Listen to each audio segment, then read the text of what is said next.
Check it out at imtcva.org. All right, let's get to the main event, booking great podcast guests. You may not have considered having guests on your show. It's a little more difficult technically, and maybe you have enough stuff in your head that you don't need guests, but there's some pretty significant benefits of having guests. See, good guests make your show more interesting and give the listener a chance to hear other viewpoints. Hey, you might have debates on certain points and go back and forth with the guest, which that makes for great listening.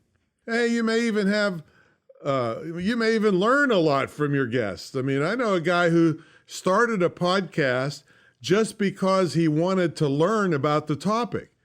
All he did was just keep inviting expert guests on the topic, and he got his education and a popular podcast for free. See, guests also take some workload off your back because you don't always have to come up with all the content for every show. And many times the guests will even give you questions to ask them, which makes your workload even easier. And I'm not saying guests are always great, and in some cases, poor guests can make lots of extra work for you in editing when they have terrible microphones and internet connections. If you concentrate on today's topic of picking really good guests, you should keep your extra workload to a minimum. You also should listen to episode 211 again. That's how to be a great podcast guest, which tells you all the things I do when I'm booked on another show.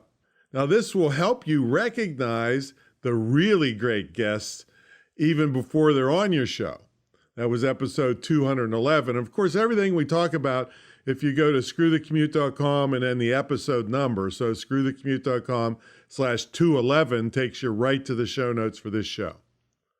Another thing having good guests can do is grow your show faster, especially if you have nice and ethical guests who promise to promote their episode to their social media and their email